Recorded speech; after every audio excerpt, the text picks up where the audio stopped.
the various books of the Bible focusing on the redemptive thread. All right, that's the heartbeat of what we're attempting to do for another week or so. And along the way, I said earlier, we'll hit some covenant stuff. Next week, Lord willing, I'll be preaching Genesis 15, and that one has the Abrahamic, the covenant with Abraham, laid out for us in that chapter. So we'll be all up on covenants next week as well. But tonight, we pick up where we left off in our notes. And that brings us to the little book of Ruth. Now, again, I'm not going to stay here, say much about it. As a matter of fact, I'm only going to mention the book of Ruth. There's lots that we could think about there. You've got the concept of the kinsman redeemer, which is huge in the book of Ruth. In the book of Ruth, you see a Moabitess woman, Ruth, being brought into the lineage, and ultimately will be listed in the genealogy I believe, of Matthew's genealogy with the birth of Christ and all of that. So a lot takes place in this beautiful little book with Boaz being the kinsman redeemer for Ruth.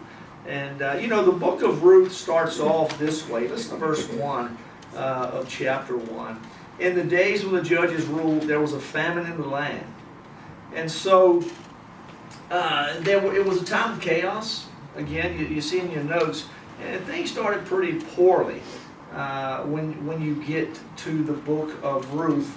And I didn't say much about the judges, but that led us to the reality that they ultimately wanted a king and needed a king. Now, their motives were not right. Their motives were not pure. I'm talking about the Israelites. Because when they began to ask for a king, they were thinking more like pagan nations around them. They weren't thinking of a king like Jesus would be. But God used that to, as Aaron said this morning, thinking about types. God used those examples to point to what a king ought to be and where they failed. And we're going to look a little bit tonight at Solomon and ones like that as we see the plan unfolding. Now, it's interesting to me when you think about the little book of Ruth that family, Abimelech and Naomi and all of them, they were from the tribe of Judah. Which takes us back to Genesis 49 and verse 8, when Jacob is giving the blessings to the 12 tribes. He says to Judah, "Your brother shall praise you, your hand shall be on the neck of your enemies, your father's son shall bow down before you. Judah is a lion's cub. From the prey, my son, you have gone up. He stooped down, he crushes a lion, and as a lioness who dares rouse him. The scepter shall not depart from Judah." All right, so there again, that's a telling verse that when we think about the redemptive thread, there's one there that comes to bear as the Bible unfolds. And what you're going to find is throughout the Old Testament, you're going to see the tribe of Judah coming to the forefront often. And so even here in the little book of Ruth, four chapters, there again we deal with the family from the tribe of Judah. And of course we know that Boaz and Ruth marry, have children. Y'all remember the first one? Just a little Bible trivia. Who they have? Obed. Who ended up being Jesse's father, and Jesse was David's father. All right, so you see the heritage and lineage all right there. So David's in that lane, right, in that lineage. And it's interesting, isn't it, how God can take a mess. Again, when you think about how Ruth 1:1 starts, he takes that, a famine in the land, brokenness, this family fleeing to Moab, dies there. Their two sons die there, right? Orpah stays, but Ruth decides she's going back to Jerusalem with Naomi. Who could have known that all of that would unfold in such a way? And I find it interesting in the little book of Ruth, when they get back to Israel, you might recall that Naomi sends Ruth out to glean in the fields. Remember? Keep in mind, these are two women with no man to provide or take care of them. So Naomi says, just go out there and glean. You know, that just meant get the leftovers in the fields. Just try to get the grain that they leave. And of course, you might recall that God had instructed in the Levitical code to actually, when you glean a field, the Israelites are supposed to leave some on purpose, cut the corners. Don't take it all for situations like this. So there's Ruth coming in, Naomi saying, because this is a new culture for Ruth. So Naomi's saying, go out there and just glean. And she ends up in a field that belonged to Boaz. And I love the way, I've got a new Bible, so a lot of my markings aren't in here yet. I love R.C. Sproul, and this one is edited by R.C. Not the Bible. God took care of that. The commentary. But I say that because I haven't even underlined yet what I'm looking for. But here's what happens. And I love the way the NASB uses a particular phrase. It says, she just so happened to be in that place. She just so happened to be there. Y'all think she just so happened to be there? No, she didn't just happen to be there at all. God providentially led her steps, guided her steps, and she ended up in the very place where she would meet Boaz. Why? God's It's providence. an easy answer. God's providence. God's providence, but what was God orchestrating? The line that led to Jesus. Yeah. Everything we've been talking about, he was saying, all right, this needs to happen in order for David to come out of this line. This is how he chose to do it. With this particular woman and this particular man and that particular grandfather and on down the line. And so I just love what that does to my heart. And what I mean by that is this. Guys, you and I both know there are plenty of times, plenty of periods, plenty of days in our lives when we wonder, what is God doing? Or what's going on? Is anybody in control of anything? And the truth of the matter is, yes, indeed, God is orchestrating so that you just so happen to be in certain places at certain times. There's many days that just so happens doesn't appear to be anything. You're just doing your day, right? But within that, God does and has the right to just so happen in your life anytime he wants to. And in the right time, that moment changes everything. So you want to live with that expectation. You want to live with that level of anticipation and excitement. You ever thought about when you meet somebody, that could be one of those just so happen moments? You can imagine when Ruth first met Boaz, she didn't go, I know what God is doing. Not at all. She was just trying to make ends meet. She was just trying to get food for she and Naomi, her mother-in-law. Right? She was just trying to survive. She had no idea what God was up to. And all of that is meant to cause us to have that measure of faith today. So that you understand, like I said last week, God, these moments that you're living now, if you live them with your eyes open, if you live them in light of who God is, they're not wasted days. All that you're putting into your children right now and all the things they're not wasted in the hands of God, because he's orchestrating a life, a legacy, a future that absolutely fits with every good thing that he's ordaining for his glory and our good. Now, sometimes that leaves you scratching your head. We all would admit that. It's like, how does that fit? And yet it does.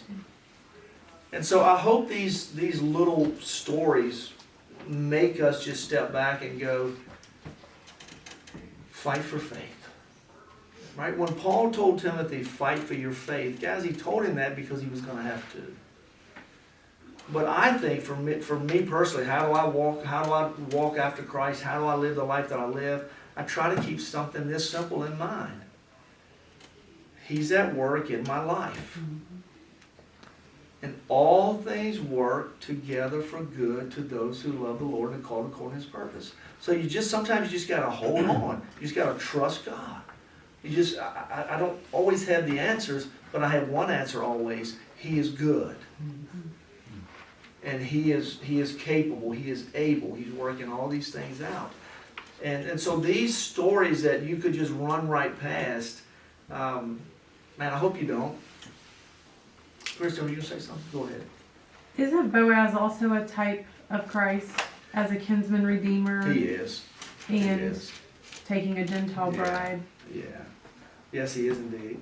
Y'all know that phrase, kinsman redeemer? There's another, Levirate marriage, I think, is another phrase that's used in this situation. But yeah, the kinsman redeemer in this case was Boaz stepped in to redeem her. Paid the price, you see, because she belonged to another man who had died, right? And so there was one other relative, you remember the story? That was actually in between her deceased husband and Boaz. But he says, no, I don't want a redeemer. Right? So he said, I want the lamb, but I don't want her. And so, no, it's a package deal. So Boaz stepped right in there and said, I will redeem her. So he paid what needed to be paid in order to rescue her. And so, yeah, again, the idea of kinsman redeemer points to, as Kristen said, and Aaron used that phrase this morning, a type of Christ. All right? So, as we go a little bit further, the book ends with hope. Even though there's famine, there's displacement, there's death, there's brokenness, all of that. And there's beauty. You know, Ruth 4:12, I won't, well, yes I will, because I'm still here. Ruth chapter 4 and verse 12. It's funny, I've been using this Bible for a little while now, but even some of the pages are like, come on, turn. And may your house be like the house of Perez, whom Tamar bore to Judah, because of the offspring that the Lord would give you by this young woman. That was the word spoken to Boaz. So there's blessing announced or proclaimed or prophesied over Boaz in this particular family. So the book ends with hope and the focus of the Bible turning to King David. All right, so then we get into the book of 1 Samuel, and David comes full circle as a man after God's own heart. All right, so we I think probably know the story. We know, of course, that David comes from the line of Judah. All right, we just kind of walk through that. There's a lot we can say about David, but the fact that he was the youngest boy, that he was just a shepherd out there in the field, all that's a fantastic story. But that's not where we want to go tonight. Well, let me take you to 1 Samuel chapter 17. In verse 12, just again so that you'll see it. Now David was the son of an Ephrathite of Bethlehem in Judah, named Jesse, who had 8 sons, and then that story goes on. So there again, just tying that lineage together again. In chapter 16, the Bible says he becomes a king, and in chapter 17, we find him fighting for his people. So Saul had been sort of a dud of a king, right? Aaron mentioned him this morning as well. He was a king, but he crossed over into the priestly duties, and that and many other things that he botched up caused God to just take the kingdom from him. Right? And God had already decided he was giving it to King David, or to David anyway. And we find all of that unfolding through the first part of the book of 1 Samuel. Even what he does to Goliath harkens back to Genesis 3:15 as well, because David was a type of Christ too. Now remember the quote, the song that Aaron read the lyrics today, Jesus, a better David. So all those things. I don't know if y'all look up that song and listen to it again. We've sang it here a number of times, but the lyrics are absolutely fantastic. And I thought it was real helpful today just to hear Aaron read those like he did, for us to go, oh yeah, that's what it is to be a type. And so David was a type of Christ. I asked this in the last class, and by now surely you know the answer. But you know the story of David and Goliath, right? Who are you in that story? Who are we in that story? You did ask us. I asked you all in this class? All right. Well, you and I spent so much time together, Chuck, the rest of them don't look like they heard it. All right, now, and what I mean by that is a lot of times we think of ourselves in the role of David. You know, we're going to fight the giants in our lives, overcome all the giants in your life, slaying the giants in your lives. People have made tons of money on helping us think that we're David. But Glenn just said it. Say it again, Glenn. Scared soldiers in the background. We're the scared soldiers standing on the sideline wondering how we're going to get out of this one. Right? And so David being the type of Christ, not Robert Rowland, not Teresa, none of us are the Christ in this story. Right? None of us are the David in this story. The opposition that we cannot overcome, the giant, Goliath, is overcome by the type of Christ. David is a type of Christ in that story. We're the ones on the sideline going, we need help. Come on in, y'all. Get any more notes, y'all? We just went through the song we needed you guys to sing. By the way, how many of you listened to So Long Moses last The week? lyrics to that. No, we listened. And the painted plant, pony, whatever. Lion, color, puppies. That's always kind of tough. It turned out to be ponies, not puppies. Larry said, what about watercolor puppies? So yeah, but some of you listen to So Long Moses, that really does walk through what we're trying to walk through nicely in a song. All right, so again, Andrew Peterson, So Long Moses, if you want to hear one, that's kind of what we're doing in a sense in this class. All right, so we understand then that in a story like that in Goliath, with David and Goliath, we're not the king. We're not the victors. We're not the one that rises up and overcomes the enemy. God does that through Christ. In this case, through the type of Christ who is David. All right. So let's move on from that. All right, now 2 Samuel chapter 17. This is an important passage in the Scriptures. You see what I put in your notes? Everything will flow out of this. All right, from here on 2 Samuel chapter 7. I'm in 17. Let's back up.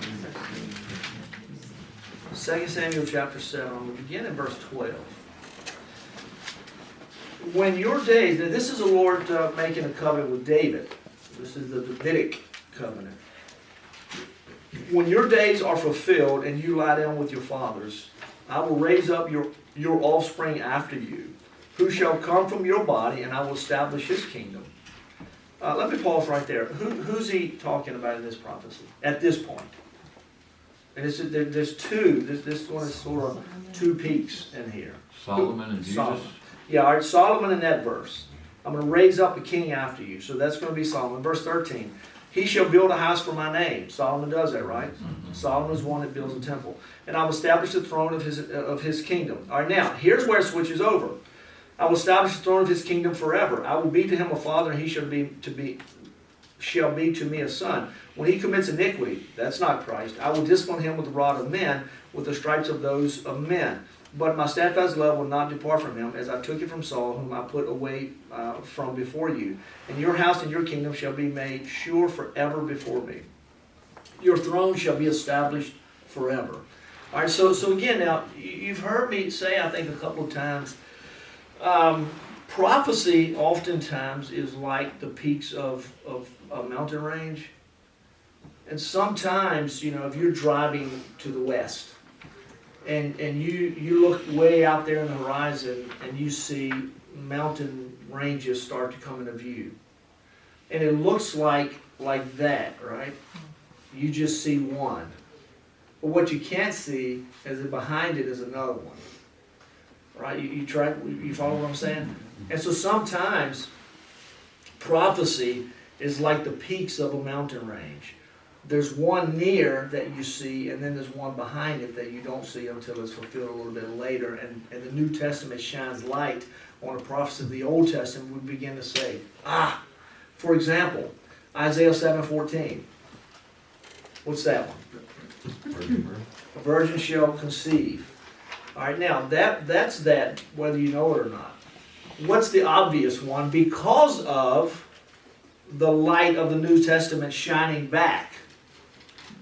What's the prophecy that we would all say, oh, that's about? Right, that's about the virgin birth. That's Jesus, right? We use it at Christmas, and it's absolutely true. When Isaiah wrote that, he was absolutely prophesying that there would be a virgin giving birth, Mary would give birth to Jesus, and all of that. That was the one behind it. The one in front of it, if you read that verse in context, was actually judgment was going to fall on a particular nation, and God was saying this. Now this really doesn't matter, but I want you to understand how sometimes this works. There would be a girl at that point who was a virgin. This judgment was going to befall this nation in such a time frame that one who was a virgin would have a baby. So she's a virgin now, but within, say, 9 months, this destruction is coming, this judgment is coming. And so he referred to as this virgin over here is going to have a baby. Not because she's going to stay a virgin, but she hadn't had sexual relations yet. That was just simply, hey, this is coming soon.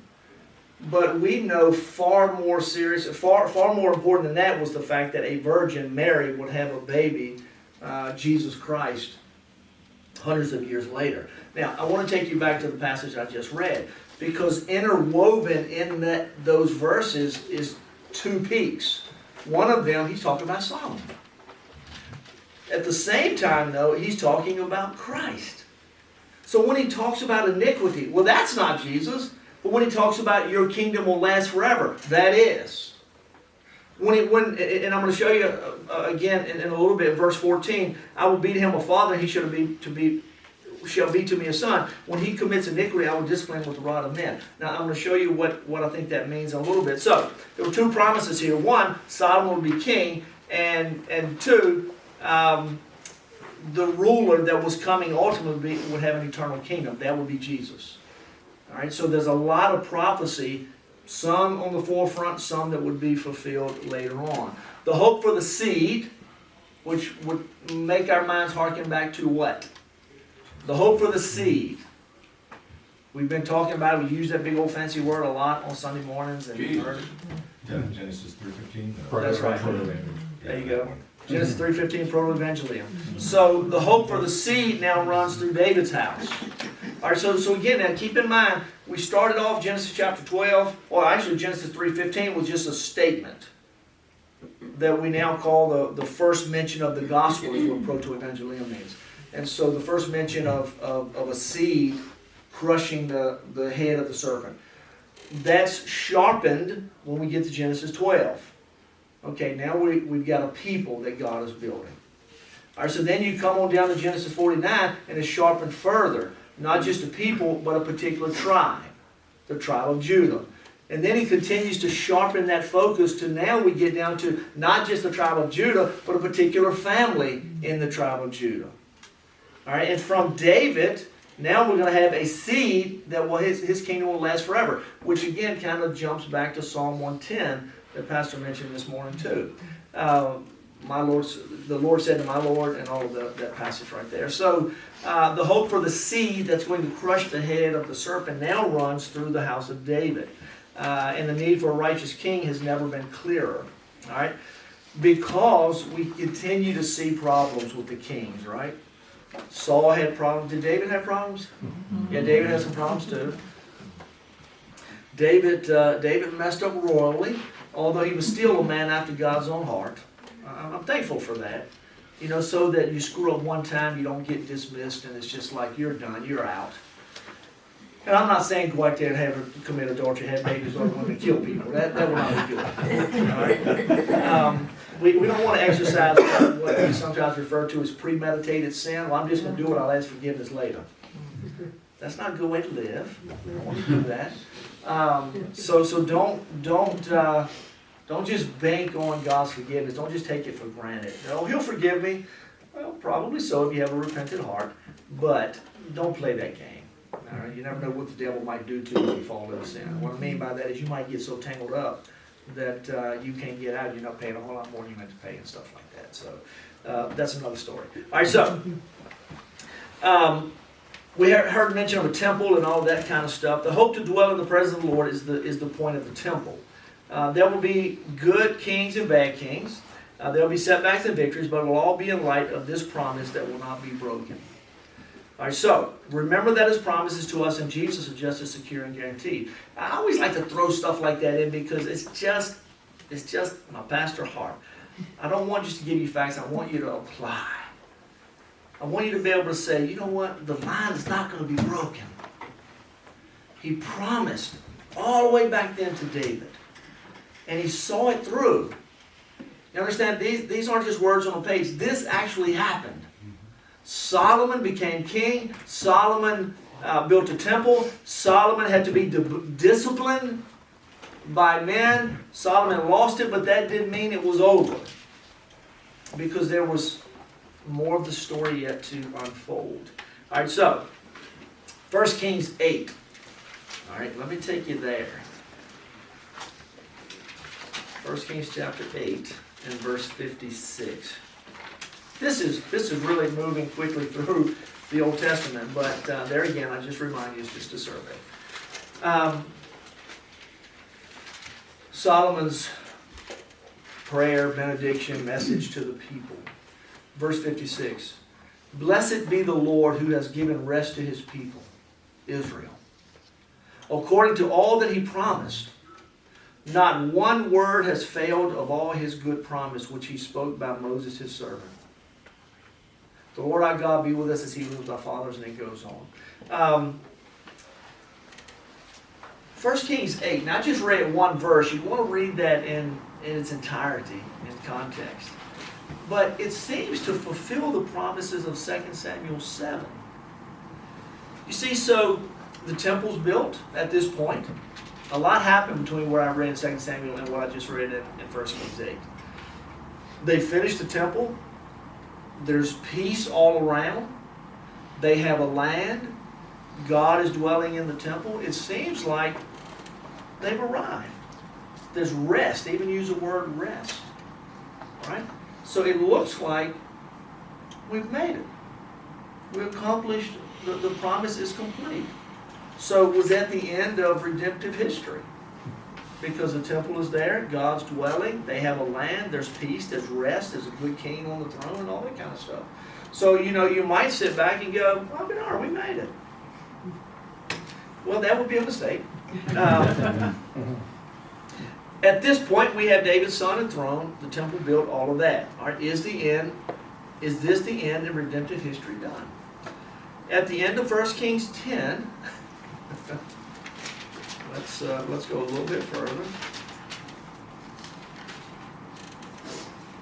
At the end of chapter 10, man, again, things are just rocking and rolling. The Queen of Sheba comes in and she says, my word, I've never seen such wisdom, I've never seen such wealth, I've never seen such beauty. She just really lays it on old Solomon. And he's doing well. Solomon is high, this is high cotton, I guess you would say. And then you get to chapter 11. All right, now listen. Chapter 8 we could have read toward the end and said, man, I guess redemptive history is done. I mean, everything God promised is kind of there. You read on through and you see that Solomon is really doing well. And chapter 10 ends, talking about all the money and stuff he's got. And then chapter 11. There's no in between. It's just chapter 10 and then chapter 11. Listen to what it says. Now King Solomon loved many foreign women, along with the daughter of Pharaoh. Moabite, Ammonite, Edomite, Sidonian, Hittite women. I mean, the list just goes on and on. Solomon loved women. Takes a while to name 1,000. Yeah, it does. And listen what it says. All these women from the nations concerning which the Lord has said to the people of Israel, you shall not enter into marriage with them, neither shall they with you, for surely they will turn away your heart and after their gods. And then the next verse, Larry, you just hit it. To these in love. 700 wives who were princesses and 300 concubines. And his wives turned away his heart. Now, that does not mean, fellas, that that's the house of the women. I tell you what, that's what's up. Don't go there, fellas. You'll be sleeping outside tonight. And also, you'd be wrong because Solomon knew better than these pagan women. Not because they were women, because they were pagan. Solomon knew. It's just like this now. I'm going to chase a rabbit for just a second. Y'all know the story of Abraham. We get to it, Lord willing, at some point as we journey through the book of Genesis. You know the story of Abraham and Sarah. She's barren. They can't have kids. He's wondering how is the promise going to be fulfilled. So what does Sarah say to him one night? Yeah, I imagine that Sarah felt really bad because she heard her husband talk about the promise that God had made to him, really to them, but to him, that he would be the patriarch, that he would be the father of this great nation and be a blessing to the nations of the world and all that kind of stuff. And here's a young woman, his wife, I say young woman, a woman sitting around going, I can't make that happen. I've tried. I'm barren. I can't. My womb is closed. I can't have babies. And by the way, she could have been a young woman saying that, by the way. I want to correct myself there. I'm not talking about when she was 100 or 90. I'm talking about, the promise came 25 years before the baby came. So, you back on down, and surely through those years, no baby. So I'm saying that to kind of set the stage for us to realize what she probably attempted to do in error was probably out of love. It was probably out of, I can't give you this. We got to figure this out. So I'm going to rip my own heart out and have you sleep with another woman. But just think about that, ladies, you fellas. If relationships were like they are now, and she says, I can't do it. Something's wrong with me. I'm barren and it just isn't working. And yet I know the promise God made. I got to get out of the way. It's a wonder she didn't get on a donkey and just leave. And say, I can't. I'm not the one. So, Abraham, take Hagar.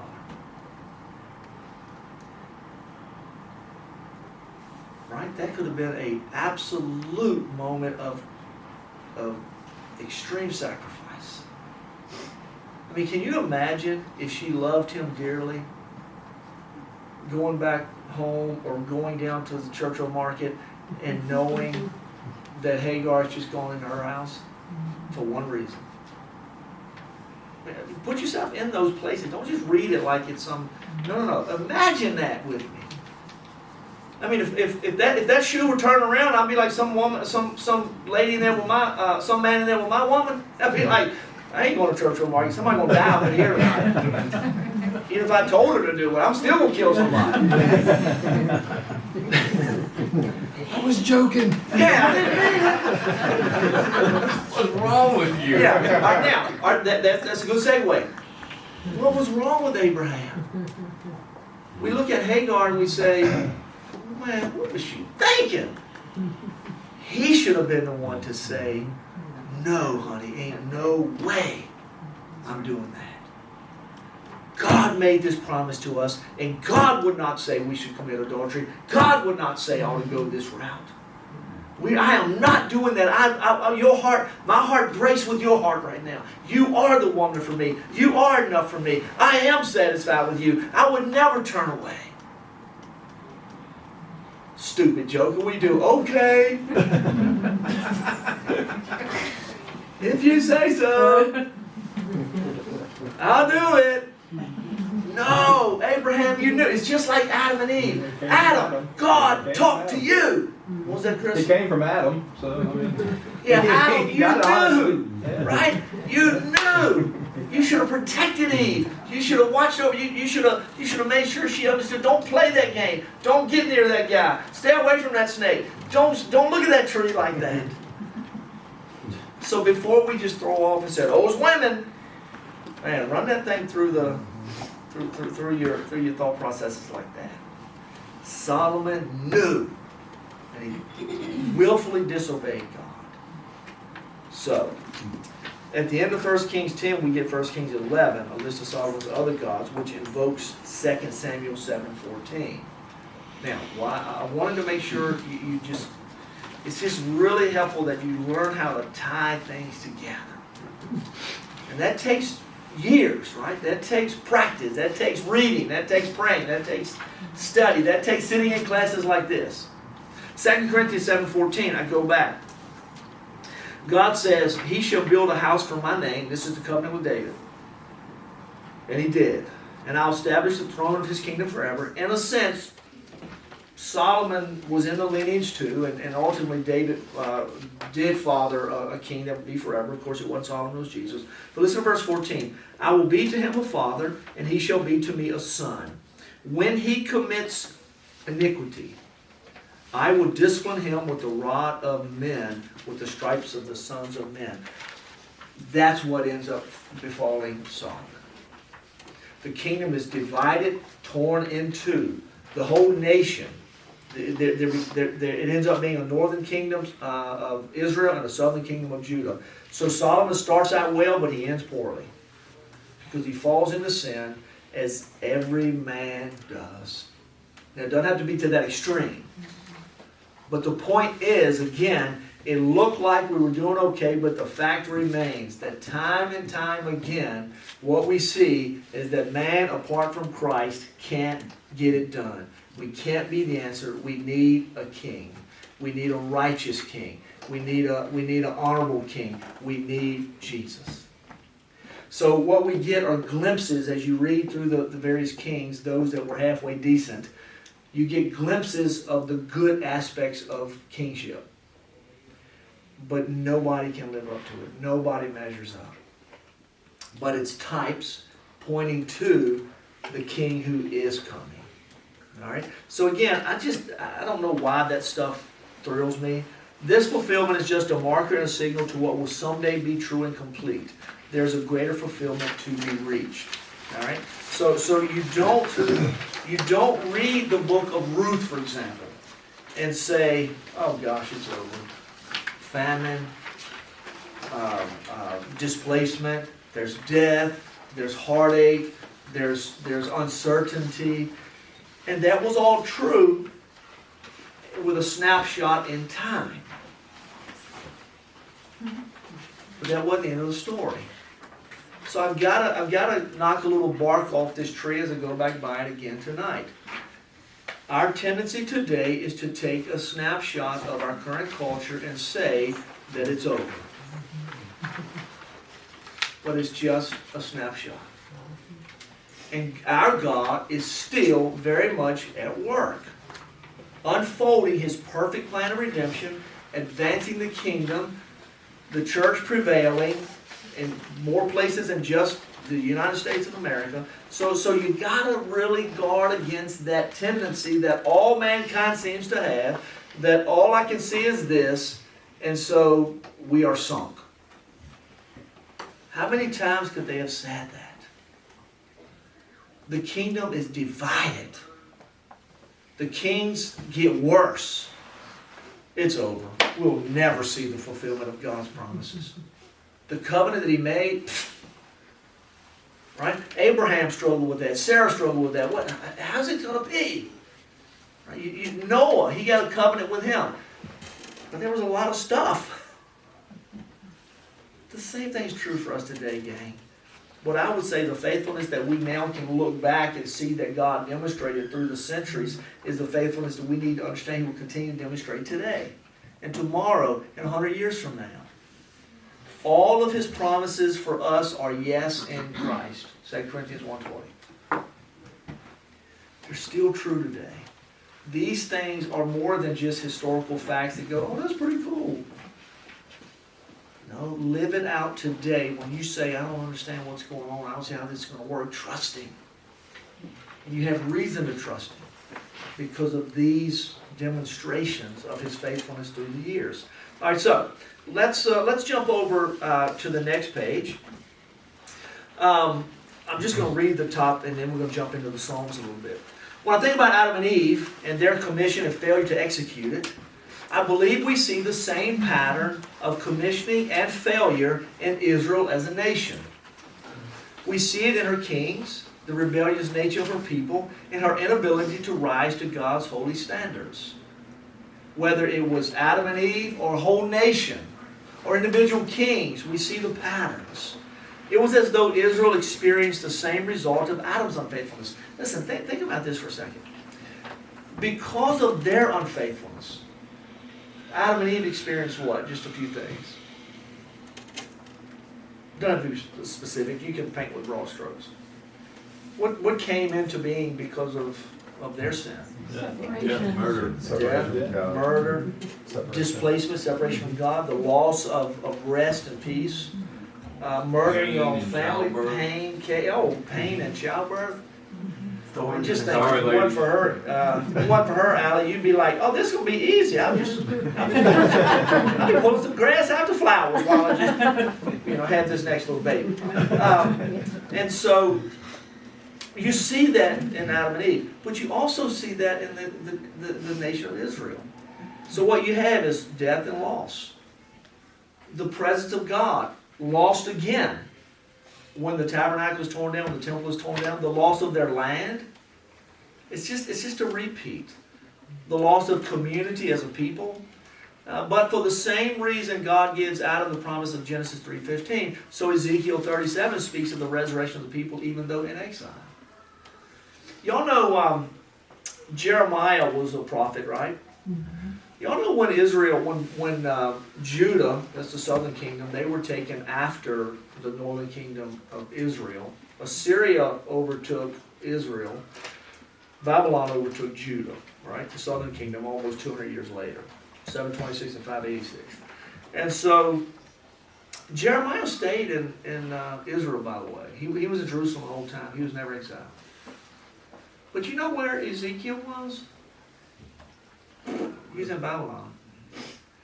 He got exported. He got exiled. And writes much of the prophecy of Ezekiel in exile. One of those prophecies would be, I'm going to restore my people. They are lost. They're exiled. They are like dry bones right now. But that whole story, that whole prophecy, that whole illustration is given in the context of exile. It's like Paul writing books of the Bible in prison. Right? And so, what kind of faith is that? Now, you don't need to answer that. I just want you to think about. I mean, these guys, they weren't shook because the circumstances stunk. I mean, how do you believe that in the midst of turmoil, chaos, exile, pain, suffering, imprisonment? And really it comes back to they had a word from God. Ezekiel literally, remember Hebrews chapter 1, in years past God spoke to the prophets in this way, but in our day now, these final days, these last days, He's spoken to us through His Son, right? In finality. But we have a word, guys. Sometimes I think we tend to think like this. If I had a word like Ezekiel, if I had a word like Jeremiah, if God talked to me like He did, He talks to you every time you read the Bible. It's a living word. Hebrews 4:12. And like John MacArthur said, if you want to hear God out loud, read the Bible out loud. If you want an audible word from God, read it out loud. It really is. I mean, now, the only reason I'm saying that is because in our day, In your struggles, in your valleys, in your hard places, when your 11-year-old daughter is facing heart surgery about 12 hours from right now, does this stuff matter? You know, Aaron might say, I want a word from God. He's got one.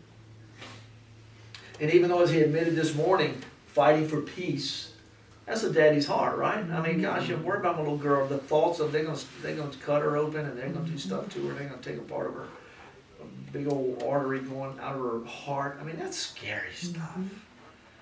And yet, there's a word. I'll never leave you nor forsake you. All things work together for good. I'm right here with you. I got you. Whatever. You know, my love will never depart from you. Just but do not worry, but pray. Philippians 4, right? And so there's so many verses that we could go back to. I think about Psalms 37, 23, I think it is. No, it's a little bit before that. It's chapter 37 of Psalms, where he says, the angel of the Lord encamps around those that fear him. The angel, I've thought about that oftentimes when folks are in the hospital.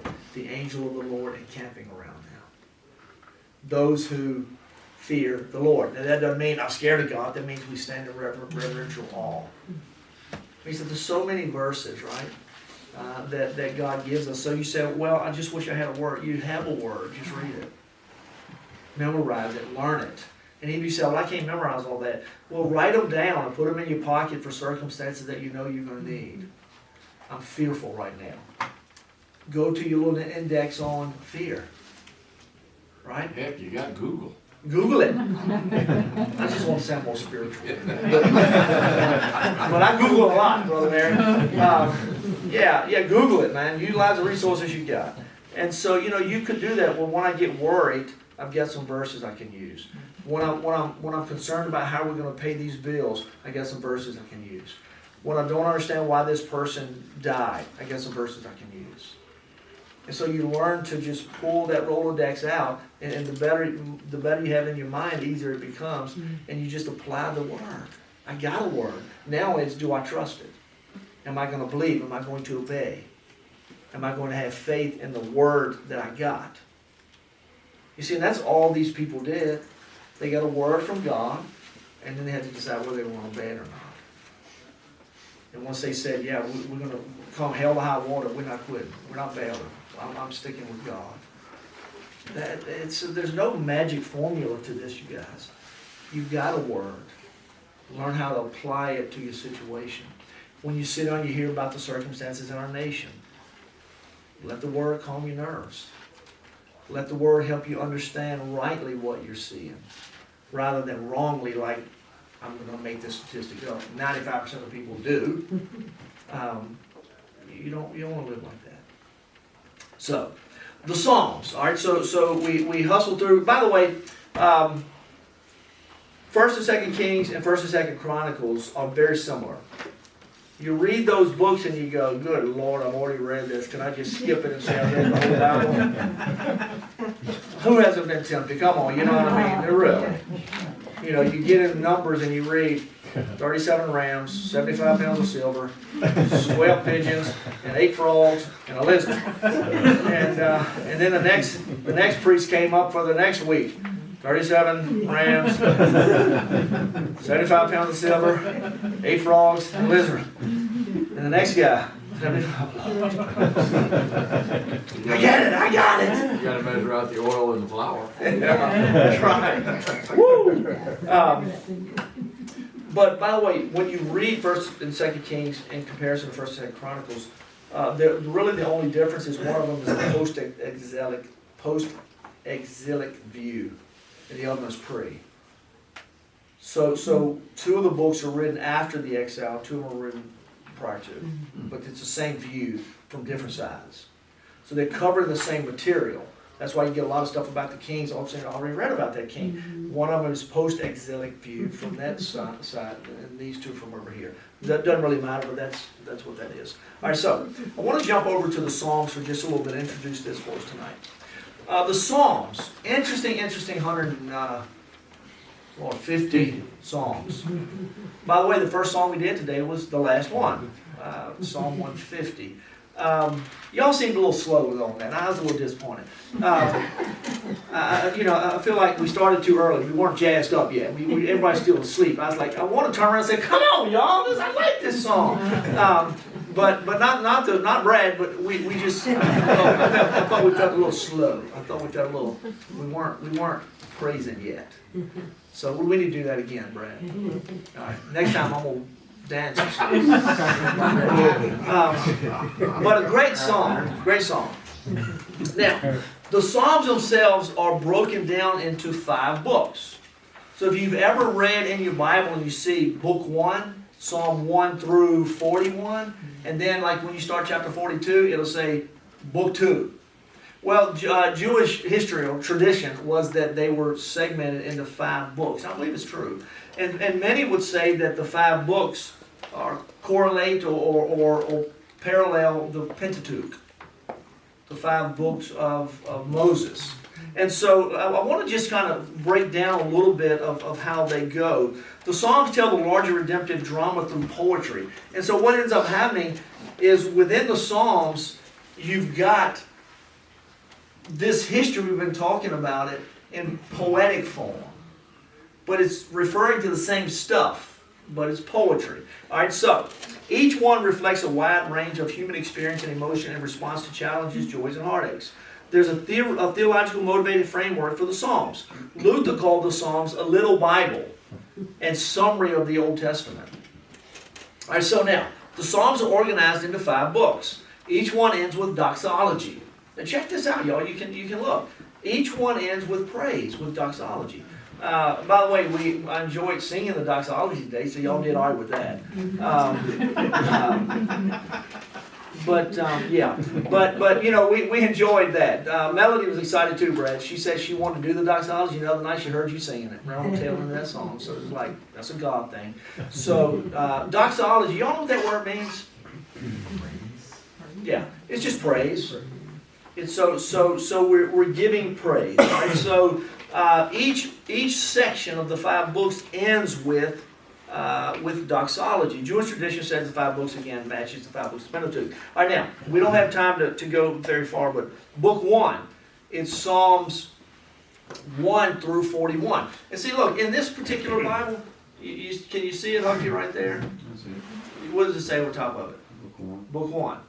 All right, so if you got a good study Bible, you get over to chapter 42 or Psalm 42, and it'll say book 2.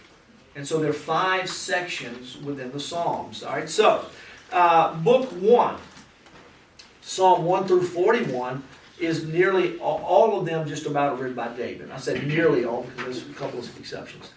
And in those 41 Psalms, he deals with trials and victory over them.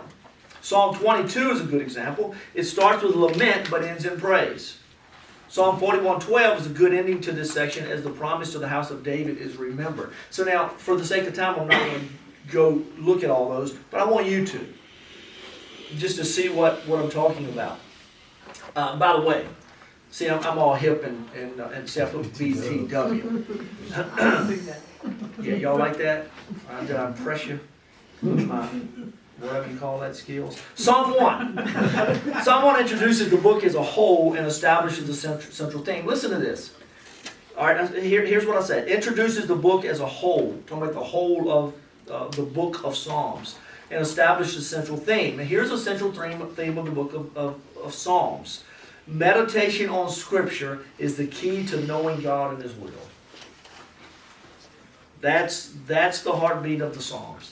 Meditation on Scripture is the key to knowing God and His will. Listen to this psalm. Blessed is the man who walks not in the counsel of the wicked, nor stands in the way of sinners, nor sits in the seat of scoffers, but his delight is in the law of the Lord. And on His law he meditates day and night. By the way, now that doesn't mean you're sitting 24/7, just going on. But it means you just have your orientation is towards God. You know, there are times when you can't be praying, you can't be meditating. You're working on something else, talking to somebody else, you're involved in something else. You got to deal with that. It's part of life. It's part of your job. It's part of what we do.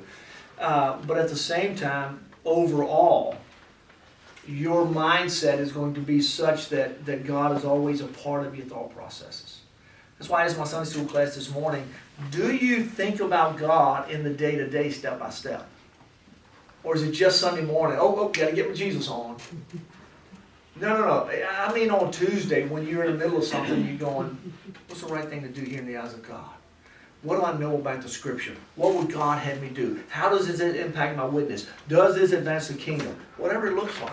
Be thinking about, all right, if I do this with my son or my daughter, what does that do in relation to how God wants me to train them in the admonition of the Lord? And again, guys, that's a lot harder in the moment sometimes. We all get that. I mean, it's hard to stop yourself and go, what would Jesus have me do as I get ready to pop my son upside the head? He'd say, pop him! but it's hard, right, when you're in the throes in the moments. But so please understand, nobody's perfect at this. So don't beat yourself up tonight and say, oh gosh, I'm a failure. No. I hope that most of the time you're on your game, even if sometimes you're not. In the moments that you're not, get yourself right. You know, I said this in my Wednesday night class last week. We heard John Piper speaking about fighting sin violently. You know, if your eye calls you sin, pluck it out. That's figuratively, by the way. Because your eye's not the problem, your heart is. If your hand calls you sin, cut it off. Your hand's not the problem, your heart is. So Jesus doesn't really need you to cut your hand off, he needs you to cut your heart out. He needs to transplant that, right? He needs to shape it, he needs to mold it, he needs to transform it, sanctify. What was I going to say? Violently. But the thing that Piper said, and we'll end here. The thing that Piper said that night was, that day we were there at this conference down in Carolina about a month ago. He was talking about fighting sin violently. And a lot of times we think of sexual sin in that sense. Don't look. But he says we ought to fight all sin violently in our lives. An example that he gave was, some of you heard me say this already. The example he gave was, he's been at church. He's been pastor for a long time at Bethlehem Baptist up in Minnesota. He said, I came home from the office, from church, and I've been, all up in Jesus all day long. Things real good. And I get home, I serve the Lord, I sacrifice, I'm doing all right. Now I'm coming home. He says he walks in the door, and his wife and his kid act like he didn't even come in.